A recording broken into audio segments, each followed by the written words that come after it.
Friends, friends কিচেনের আরও একটি পর্বে সবাইকে স্বাগত। আজকে আমি তোমাদের জন্য নিয়ে এসেছি স্বাদে গন্ধে ভরপুর পান আইসক্রিম বানানোর রেসিপি। সাথে কিন্তু এই আইসক্রিম দোকানের আইসক্রিমকেও একদম হার মানিয়ে যাবে। এই রেসিপিও কিন্তু খুব মজাদার হতে চলেছে, তাই পুরো ভিডিওটা দেখার অনুরোধ রইল। এই আইসক্রিম বানানোর জন্য আমি এখানে 6টা মতন পান পাতা নিয়েছি, এলাচ নিয়েছি 5টা। এখানে এলাচ গুঁড়ো ইউজ করা যায়, আমার কাছে গুঁড়োটা এখন অ্যাভেলেবেল নেই, সেজন্য আমি গোটা এলাচ নিয়েছি। এটা আমি খোসা ছাড়িয়ে এর দানাগুলো ইউজ করব। 2 চামচ আমি মৌরি নিয়েছি, টুটি ফ্রুটি, চেরি আর পেস্তা বাদাম নিয়েছি, এগুলো সবকটাই কিন্তু ডেকোরেশনের জন্য। গুলকান্দ নিয়েছি এখানে আমি 2 চামচ,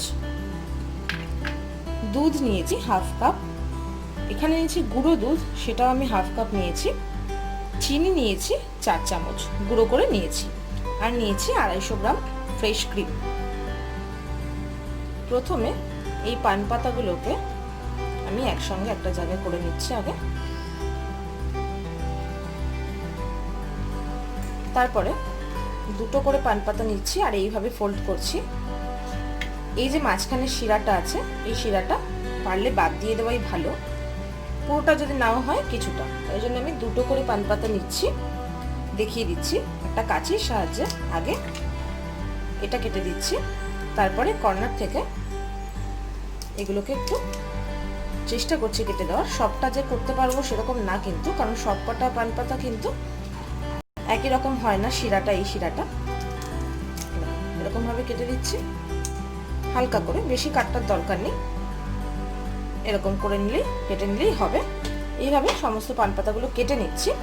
আর এই পান পাতাগুলোকে একটা মিক্সিং জারে ঠিক এইভাবে কাঁচি দিয়ে কেটে নিচ্ছি, কারণ এগুলোকে আমি এখন ব্লেন্ড করব।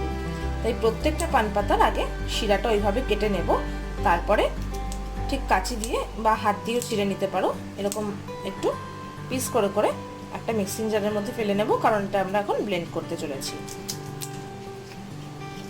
ঠিক এইভাবে করে নেবে, তাহলে সুবিধা হবে।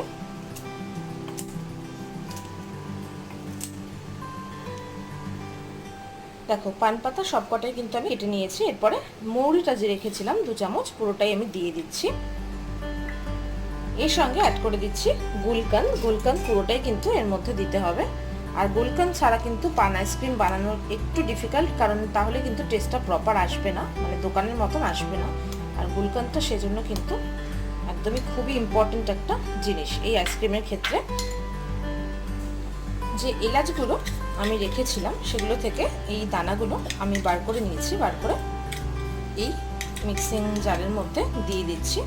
এখানে এলাচ গুঁড়ো কিন্তু রেডিমেড পাওয়া যায়, সেটাই কিন্তু তোমরা ইউজ করতে পারো, না থাকলে এলাচের দানাটা দিলেও হবে, কোনো অসুবিধা নেই। এরপরে মিক্সিং জারের ঢাকনাটা আমি আটকে দিচ্ছি। আমি এটাকে একটা ব্লেন্ড করে নেব একবার। পান পাতার কিন্তু একটা স্মুথ পেস্ট আমরা বানিয়ে নিয়েছি। আর এই ক্ষেত্রে বলে রাখি, যদি কখনো ব্লেন্ড করার পর মনে হয় যে আরেকটু ব্লেন্ড হলে ভালো হতো, তাহলে একদম জল অ্যাড করবে না, এখানে 2 চামচ মতন দুধ অ্যাড করে দিয়ে এটাকে ব্লেন্ড করলে পুরো স্মুথ পেস্ট হয়ে যাবে। এরপর এটাকে আমি সরিয়ে নিচ্ছি। প্রথমে একটা মিক্সিং বোল নিয়ে নিয়েছি, সেখানে আমি যে ক্রিমটা রেখেছিলাম এটা দিয়ে দিচ্ছি পুরোটাই। পুরো ক্রিমটাই আমি দিয়ে দিলাম। এইভাবে পুরো প্যাকটা থেকে ক্রিমটা আমি দিয়ে দিচ্ছি। এরপরে আমি এখানে অ্যাড করে দিচ্ছি পাউডার মিল্কটা। আর পাউডার মিল্কটা কিন্তু দেওয়ার সঙ্গে সঙ্গে ভালোভাবে কিন্তু ক্রিমের সঙ্গে এটা একটা স্মুথ পেস্ট করতে হবে, মানে ভালোভাবে একটু বিট করতে হবে। বিটটা কিন্তু খুব ইম্পর্টেন্ট, কারণ এটা যাদের কাছে ইলেকট্রনিক বিটার আছে তারাও করতে পারো, কিন্তু একদম ফোম হয়ে যাতে না যায় সেদিকে খেয়াল রাখবে, সেরকম কিছু দরকার নেই। এরকমভাবে বিট করে নিচ্ছি ভালো করে, যাতে এই গুঁড়ো দুধ থেকে কোনো লাম্প এই ক্রিমের মধ্যে না থাকে। ভালোভাবে বিট করে নিলাম।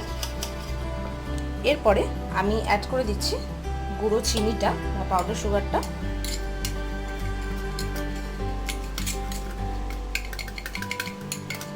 পাউডার সুগারটা অ্যাড করে আবার ভালোভাবে বিট করে নিচ্ছি। পুরো জিনিসটা কিন্তু খুব ভালোভাবে মিক্স করতে হবে।